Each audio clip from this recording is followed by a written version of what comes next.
Welcome back to the channel. Today we're going to be doing a 7-round Los Angeles Chargers mock draft. Continuing our 7-round mock draft for every single NFL team.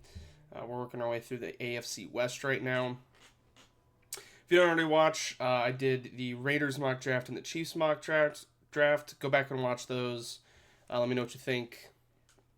Today, we're going to be doing the Chargers, who do not have that many picks. Couldn't quite tell you where they all went. I don't really recall any big trades that they've made. Maybe something is just slipping my mind right now, but only 5 picks in the draft this year. 3 of them are top 100 picks, so that's at least good, but for a team that has been pretty disappointing the past couple years, they certainly don't have many reinforcements coming from the draft. They're picking 22nd overall. If we take a look at the board, they really need interior O-line help. The O-line was absolutely brutal after they lost both of their tackles. The interior of their line is terrible. They should get rid of literally everybody. It was just brutal. So, with this first overall pick, you've got Owane staring you at the face. You've got Caden Proctor, who I think you could certainly move to guard. I'd consider Pregnon if neither of them were here. I think Dunker could move inside.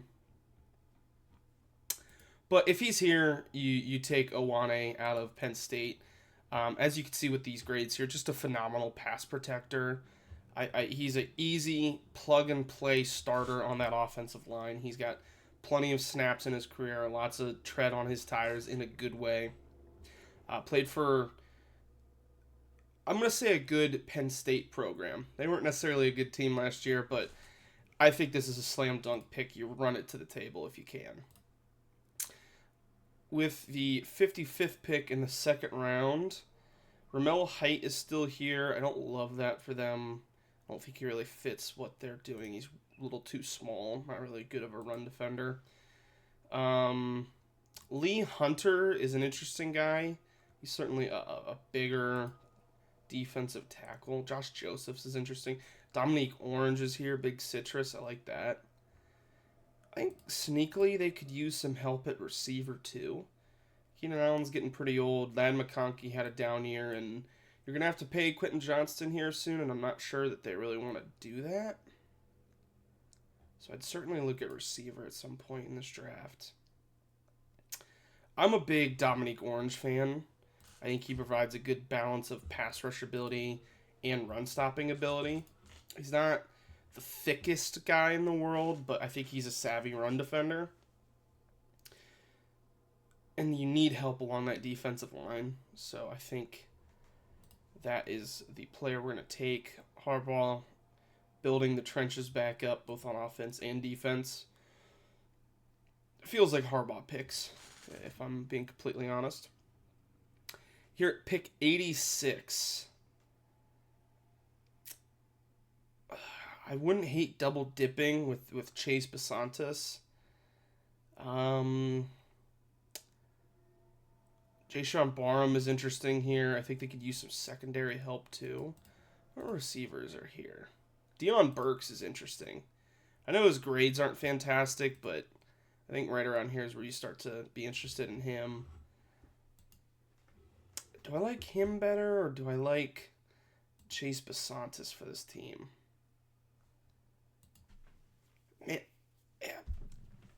If they had a normal amount of picks, I don't think I would mind double dipping at guard, but they have a lot of areas to hit and not that many picks to do so.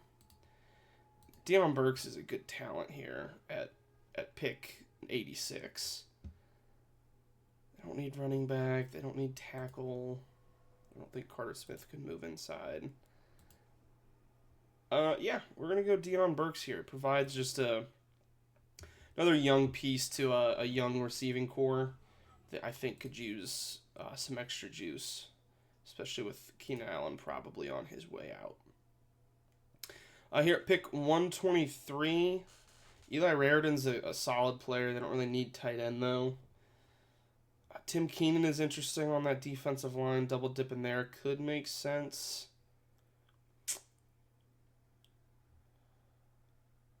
It's too early for Igbinosun. Takario Davis is interesting. Bizarre career he has had.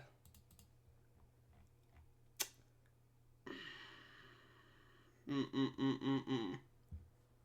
look at offensive line again. Pat Coogan, we're starting to get in that range where I think he's somewhat interesting. It's a tough pick. The board did not fall very well for the Chargers in this instance. Kalen Rutledge, Austin Barber both going right before this. Michael Taft would have been a good pick. Yeah, tough bounce for the Chargers on this, but you roll with what you're given. Jalen Stroman might be the pick here. Had a rough year last year. It doesn't look like he played in that many games. Played in one game. But he had a solid bounce back year. He's got good size for a safety. And I think you just kind of need bodies in the secondary that wasn't spectacular.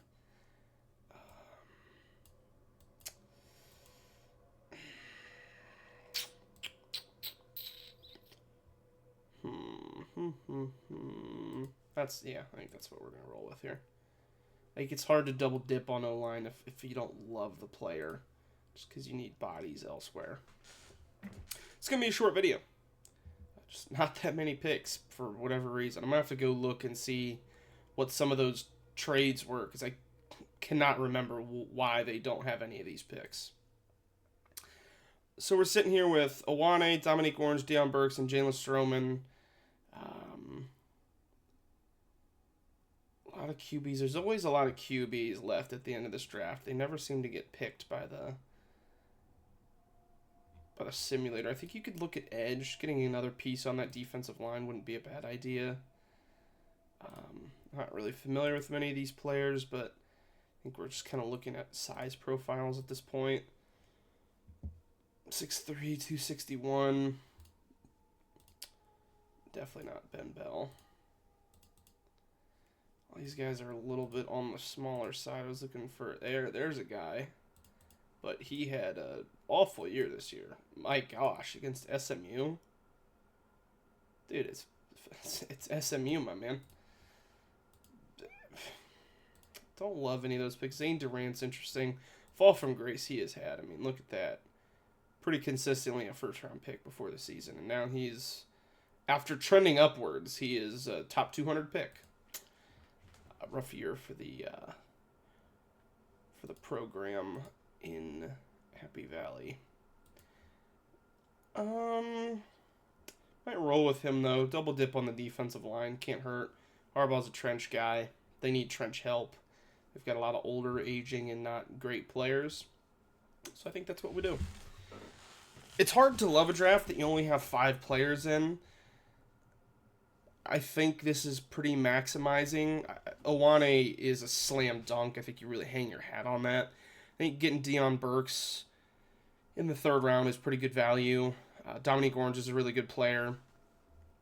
And then you add another depth piece, rotational guy on a defensive line, and a secondary piece who could play safety for you.